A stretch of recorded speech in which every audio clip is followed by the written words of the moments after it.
স্বল্প সময়ে ও তুলনামূলক কম খরচে দ্রুত গন্তব্যে পৌঁছাতে জুড়ি নেই বাংলার টেসলা খ্যাত এই যানটির। পাশাপাশি এর মাধ্যমে কর্মসংস্থান হয়েছে নিম্ন আয়ের অনেক মানুষেরও। তবে ধীরে ধীরে ব্যাটারি চালিত এই অটোরিকশা যেন গলার কাটা হয়ে দাঁড়িয়েছে রাজধানীবাসীর। স্বাধীন দেশ অটোরিকশা, আর অন্য কোনো যানবাহন না থাকলেও হেরা চালাইতে পারবে। বুঝছেন, যেভাবে অটোরিকশা হয়েছে মানুষের থেকে বেশি হয়ে গেছে, ওরা কাভার করতে পারবে পুরা রাজধানী। এটা কি রাজধানী বলে? রাজধানীর একটা যে পরিবেশ, এটা কি রাজধানী বলে? কোথাও কোনো দেশে দেখছেন যেভাবে অটোরিকশা সার্ভিস দিয়ে রাজধানীর পরিবেশ নষ্ট করা? আমরা এটাই সরকারের কাছে খালি আবেদন চাই যে হয়তো আমাকে সার্ভিস বাদ করে দেন, নাহলে অটোরিকশার সার্ভিস দিয়ে দেন। মেন রোড থেকে করে লোকাল রোড সব জায়গায় অটোরিকশার খুব সমস্যা। ওরা কোনো ডাইন বাম কোনো কিছুই মানে না, প্লাস কোনো বাইক কিংবা কোনো বড় যানবাহন তারাও মানে না, হুটহাট করে যেদিকে ঢুকে যায়। আমাদের এতে খুবই সমস্যা আছে। আর ওদের রাইডটা এমনই যে ওরা নিয়ন্ত্রণ ছাড়াই গাড়ি চালায়, এতে আমাদের খুবই সমস্যা।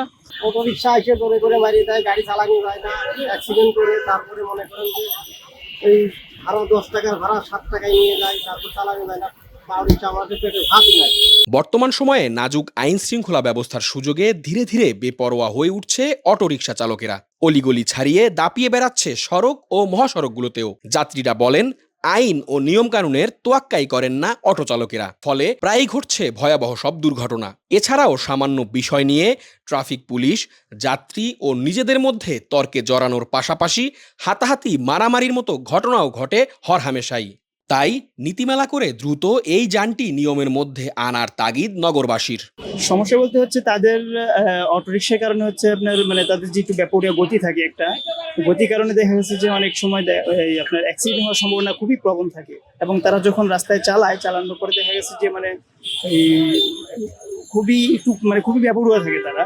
এটাকে কয়েকবার বন্ধ করা হয়েছে, কিন্তু তাদেরকে কোনোভাবেই হচ্ছে থামানো যাচ্ছে না। অটোরিকশা যেগুলো আছে বর্তমানে, এই রিক্সাগুলো পায়ের রিক্সা তো গতি নাই, এই রিক্সাগুলো এত জোরে চলে, মানে এত বেশি গতি, তারা মানে কোনো কিছু দেখে না। আর তাদের তো সিগন্যাল দেখারও সুযোগ নাই। তাদের ব্রেক যে সিস্টেম, এই ব্রেক সিস্টেমে আসলে খুবই অবস্থা খারাপ। এত জোরে এসে এই ব্রেক দিয়ে আসলে এই গাড়িকে কন্ট্রোল করা যায় না, সেক্ষেত্রে অ্যাক্সিডেন্ট অনেক বেশি হয়। হ্যাঁ, বলা যাইতে পারে গলার কাটা, কারণ এটা রোড থেকে নামাইতে এখন অনেক বড় ব্রেক পাইতে হবে। কম থাকা অবস্থায় নামানো যাইতো, কিন্তু এখন তো অনেক বেশি বেড়ে গেছে। এদিকে অটোরিকশা চালকদের দাবি সবাই নয়, কিছু কিছু বেপরোয়া চালকদের জন্যই প্রতিনিয়ত ঘটছে এমন অবাঞ্ছিত ঘটনা। সব রিক্সা ড্রাইভার তো এক সমান না। যারা নিয়মিত চালায় তাদের কোনো সমস্যা না, অনেক ড্রাইভার আছে অনিয়মিত ভাবে চালায়, তার জন্য ঢাকা শহরের সমস্যা হয়, মানুষ উত্তেজনা করে।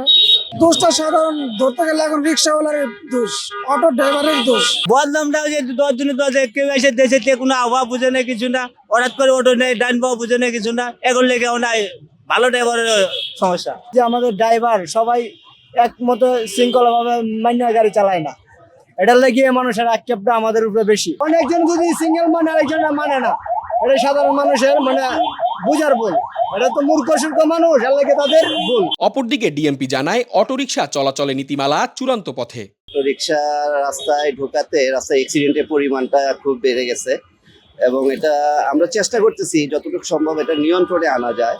তাদেরকে আমরা কাউন্সিলিং করতেছি যেন মেইন রোডে না আসার জন্য। এতে করে অনেকটা কমে যাচ্ছে, দেখা যাক বাকিটা কি হয়। আমরা ফার্স্ট অফ অল তাদেরকে কাউন্সিলিং করতেছি যেন মেইন রোডে না আসে। তারপরেও যদি অতিরিক্ত পরিমাণ বেড়ে যায় আমরা তাদেরকে আটক করে রাখতেছি, তাদেরকে শাস্তি দেওয়া হচ্ছে। যে আইনানুগ ব্যবস্থা যা নেওয়া দরকার আমরা তাই নিচ্ছি। রিক্সার পরিমাণটা এতই বেশি, আসলে নিয়ন্ত্রণ করাটা আমাদের জন্য কষ্টসাধ্য হয়ে যাচ্ছে। সড়কে শৃঙ্খলা বজায় রাখতে প্রয়োজন সবার সহযোগিতা, পাশাপাশি মানা প্রয়োজন সড়কে চলাচলের সব নিয়ম কানুন। নাইমুল ইসলাম, সময়ের আলো, ঢাকা।